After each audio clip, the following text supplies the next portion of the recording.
Okay, so we are back for our third video of the Reagan Culture Wars in Recent American History. And really, this is going to be the recent American history portion, the last two videos. And today we're going to be talking about the 90s, a really dynamic time. And so really, this is the gambit we're talking about from Bush 1 to Bush 2. So what does the world look like when the Soviet Union's gone? Really unclear foreign policy for the United States, who had built this system around having an enemy, the Soviet Union. And so the big question becomes, who's the enemy now? And we're going to also, as a country, be focused on domestic issues.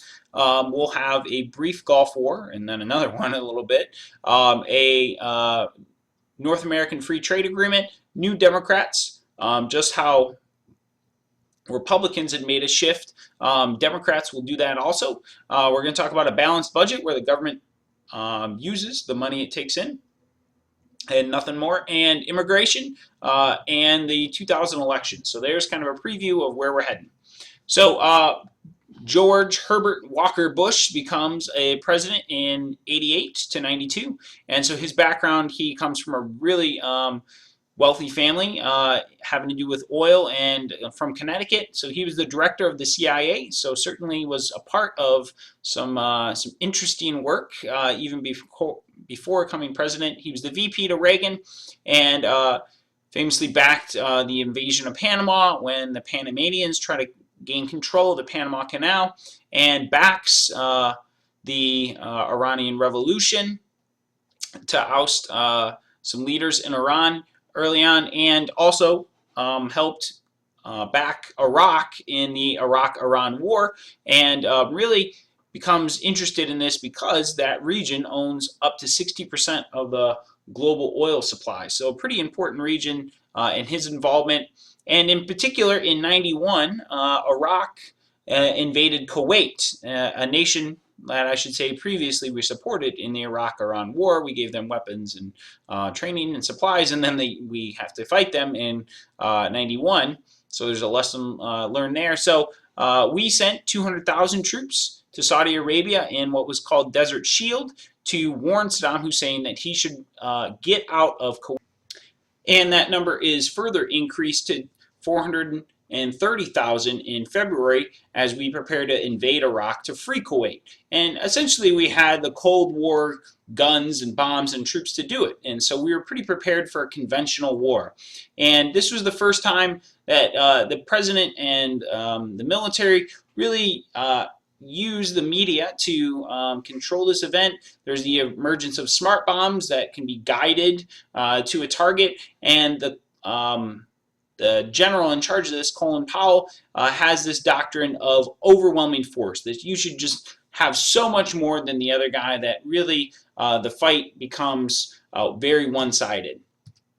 And so here we have Iraq, right, and Iran. These two had fought in the 80s. And we had backed them. However, Saddam Hussein, the dictator, gets greedy, and he wants an access to the Persian Gulf as well as the oil and wealth that Kuwait does. And so he invades, and quickly America and a lot of the rest of the world really don't like this. So this guy, Schwarzkopf, General Schwarzkopf, will be the leader of the American troops in Iraq.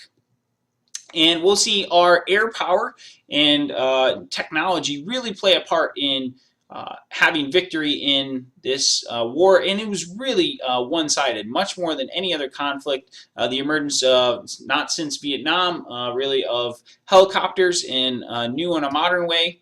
We can see tanks, and these are burning oil fields, which was a kind of a hallmark of the war in Iraq. And we'll see this is the general look, right? So we invade from Saudi Arabia into Iraq and into Kuwait to free Kuwait from Iraqi forces. And this is, by and large, like I said, a pretty one-sided victory.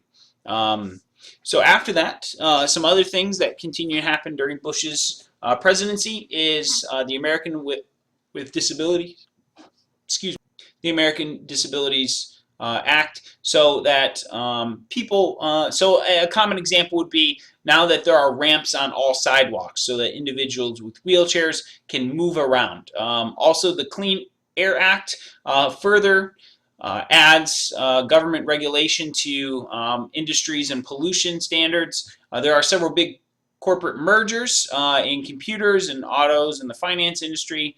And also, a strange note, but noteworthy nonetheless, is Indian casinos rise up, that nations, tribes are able to start casinos on their own land. But really what becomes a big part of the Bush presidency, and not necessarily directly related to his actions, but the Rodney King beating. And this is an issue of police brutality. So here we see Rodney King afterwards, and there was a video taken of Rodney King's beating.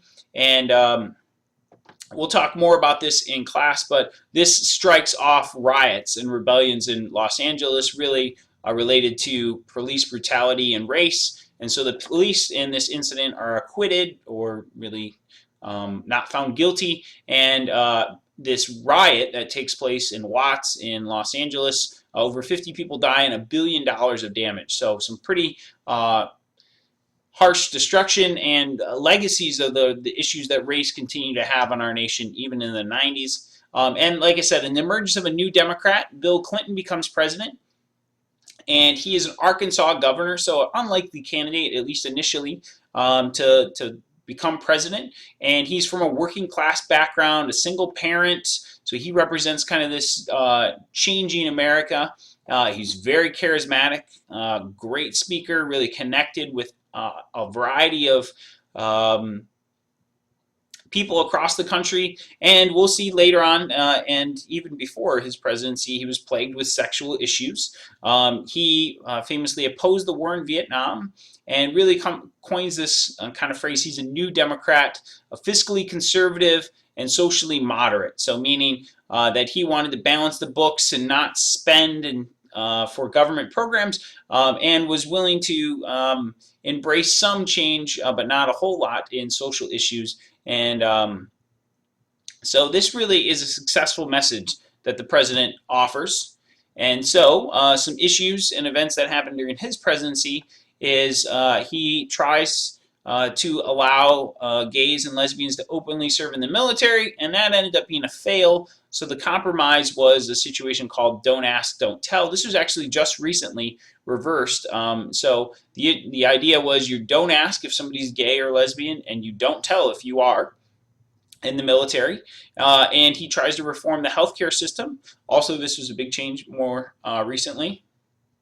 And so this was once again a fail. The pharmaceutical industries and doctors and Republicans all opposed it, so it was not successful. But we'll see Obamacare, is kind of what it's called today, is kind of a legacy of this attempt. And he did balance the budget, which is probably his biggest success for a lot of Americans' viewpoints. So they returned taxes back to the rich previous levels. They cut spending, and they increased tax credit for low-income families. And so this has been a goal, once again, of people to get back to this point of American balancing the budget.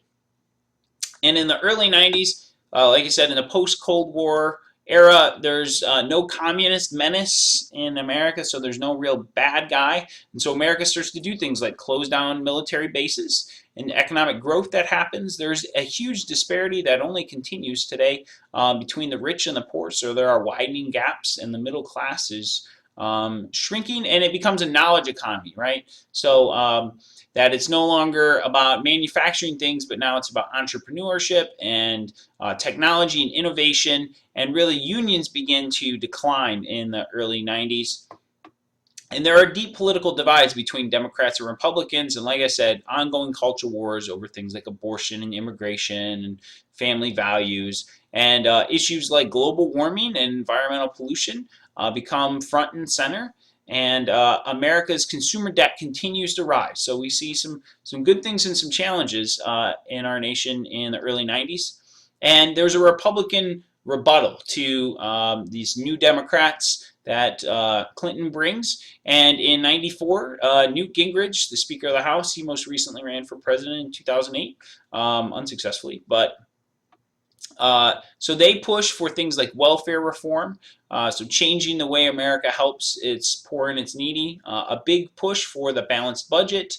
They wanted more prisons and harder sentences for criminals to lock them up, and an increase in defense spending. They wanted to end abortion with Roe v. Wade, and they were really successful. They get elected in a landslide. However, it's good to note that in midterm elections, so when a president is not getting elected every 4 years, there's typically a low voter turnout, and this is the case in '94. Only 39% of the country voted, but it doesn't really matter because those are the people who are elected. So this contract with America, Republicans have a pretty strong rebuttal.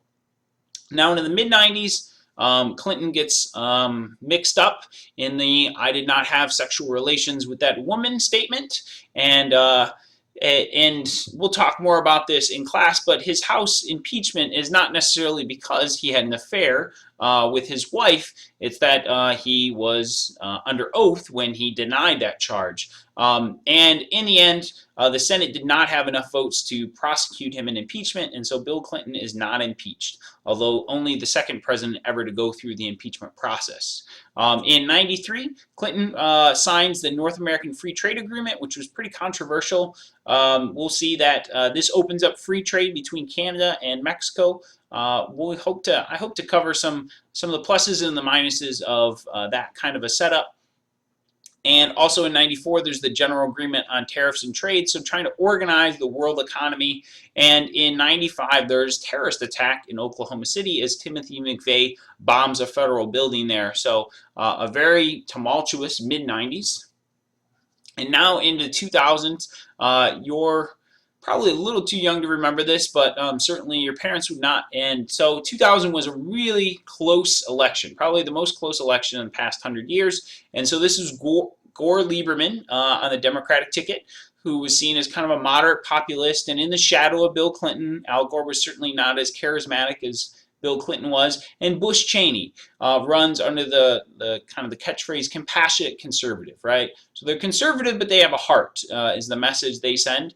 And roughly half of the eligible voters went to the polls, and there was a lot of voting irregularities throughout the country. We can see back in 2000, some people still used paper ballots, so rather than computerized ones. And the big issue became Florida. So after election night, the big issue is there was a super close election in Florida. And Florida had enough delegates to really turn the tables to either have Bush or Gore win the presidency. And so Bush led the popular vote in Florida, and Gore calls for a recount in 4 Democratic counties, thinking he didn't get all the votes that really he deserved. And the ballot irregularities were found in inaccurate registrations and incomplete lists and old voting machines and butterfly ballots, which were paper ballots that weren't really reliable in the way that you could count them, and these things called hanging chads. We'll go back one page really quickly. And so this guy's examining if these holes are actually punched or semi-punched. It became pretty involved in a lot of minutia. But in the end, the recount was refused, and Bush was declared the winner of Florida. And the Supreme Court upholds that recount, and Bush is ultimately ruled the winner. And so even though Al Gore won the national popular vote because of the Electoral College, Bush becomes our president. And so very close race here in 2000. So quick review is George Herbert Walker Bush, his presidency involving some foreign policies as well as some domestic things, so like the Persian Gulf War and the Rodney King incident. And in the '90s, moving on, Bill Clinton is elected and has all kinds of things in his presidency: a balanced budget, a scandalous affair, but also trying to lead our nation to reform our healthcare unsuccessfully. The Republicans create a contract with America that they want to balance the budget and push these conservative ideologies like trying to end abortion. And then this election in 2000 was record-setting as far as its close race, as well as the involvement of the Supreme Court to settle the election. So hopefully you can look over these and feel like you have an idea. Please bring your questions, and I'll see you guys a little bit later. Have a good one.